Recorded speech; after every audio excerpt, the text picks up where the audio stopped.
Hi everyone, कैसे हो सब लोग। ये जो वीडियो होने वाली है बिल्कुल यूनिक होने वाली है। उस तरीके से आपको यूट्यूब पे नहीं मिलने वाली वीडियो, क्योंकि जो मेरा जनरली काम रहता है, हम लोग ना बहुत सारे रेस्टोरेंट ओनर से बात करते हैं, डिस्कस करते हैं, उनके साथ बैठते हैं, उनका बिजनेस समझते हैं। और जो मेरा जो प्रोमिनेंट काम है वो ऑफलाइन टू ऑनलाइन लेके जाना। जैसे कि जो आउटलेट ऑफलाइन है उनको multiple platform like Zomato, Swiggy and magic pin, and अगर वो चाहते हैं अपने ऐप के थ्रू तो फिर वो भी इंटीग्रेट करना। तो this thing I have to done. अभी अगर मैं बात करूँ, अगर किसी ने अभी नया नया बिज़नेस स्टार्ट किया है या प्लानिंग कर रहा है, जैसे कि क्लाउड किचन स्टार्ट करना चाहता है, कि जैसे कि बैक किचन से ही wants to make a brand, क्योंकि आजकल चल रहा है, आज क्लाउड किचन बहुत चल रहा है आजकल। अगर आप देखोगे गुड़गांव में तो बहुत सारे किचन क्लाउड पे चल रहे हैं। अगर किसी के माइंड में चल रहा है कि यार मुझे इस तरीके से काम करना है, तो फिर ये वीडियो उनके लिए बहुत तगड़ी होने वाली है। अच्छा, तो पहले मैं अपने बारे में बताता हूँ। मेरे को अभी इसमें 2+ अराउंड 2 साल होने वाले हैं। और मैं अभी एज ए कंसल्टेंट अगर बोलूँ आपको तो मोर देन 1 ईयर होने वाले हैं एज ए कंसल्टेंट सर्विस में। और अभी हम लोग ना दिल्ली और गुड़गांव में करीब मोर देन 150 कस्टमर के साथ काम कर रहे हैं, जिनका हम लोग Zomato and Swiggy account handle करते हैं। उसमें हम लोग मल्टीपल चीज़ें कर रहे होते हैं, लाइक हमें ब्रांडिंग भी कर रहे होते हैं, बिकॉज अभी नो कि अगर या कोई कस्टमर जब आता है किसी भी पेज पे, लाइक जोमेटो पेज पे जाता है, तो ही वॉन्ट्स कि सब कुछ कंप्लीट होना चाहिए। लाइक उसकी इमेजेस कंप्लीट होनी चाहिए, और जो इमेजेस हो वैसी नहीं होनी चाहिए लाइक कि आपने कहीं से कॉपी करके डाल दे। बिल्कुल एक वे और एक सिंक वे में होना चाहिए। We do everything, we consult and we help increase sales also.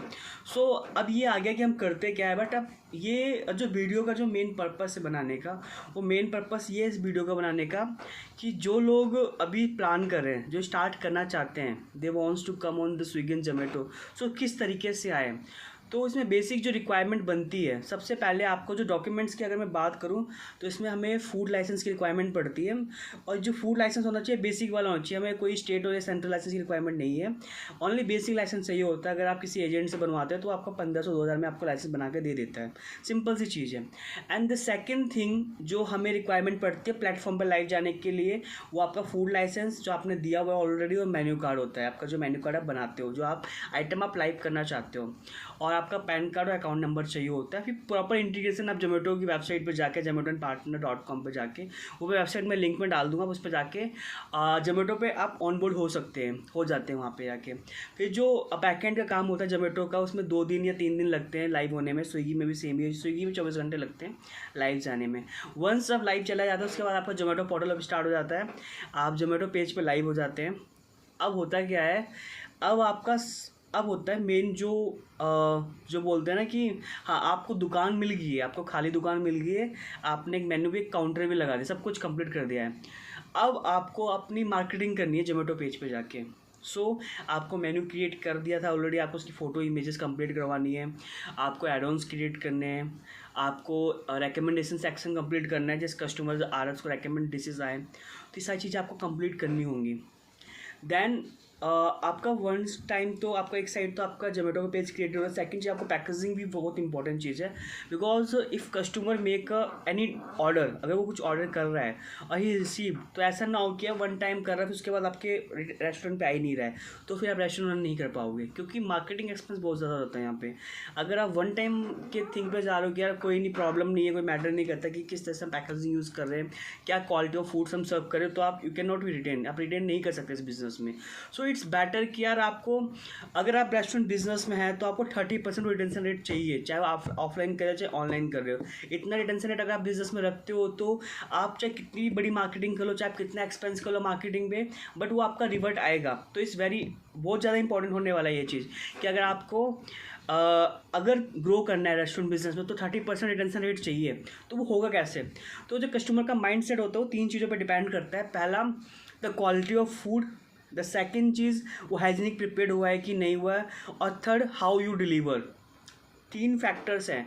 तो जो फर्स्ट है कि वो quality of the food, like उस फूड में कुछ प्रॉब्लम ना है, लाइक अगर कस्टमर पास जा रहा है तो कोई ऐसी चीज़ें ना निकले फूड में कि ऐसा लगे कि अनहाइजीनिक प्रिपेयर्ड हुआ है। The second thing, package of food.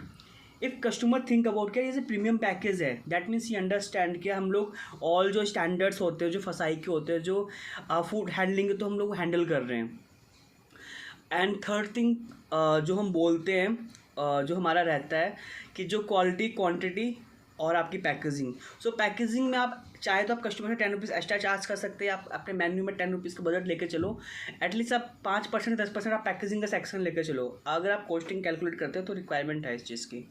Then आपने पैकेजिंग कंप्लीट कर ली, आपने मेन्यू क्रिएट कर लिया, now it comes for the marketing. So जैसे अकाउंट आपका सेटअप हो जाए वैसे आप मार्केटिंग में बिल्कुल भी मत भागना, ट्राई करना 1 वीक कि आप ऑफर के थ्रू कस्टमर को ऑर्गेनिक लेके आओ।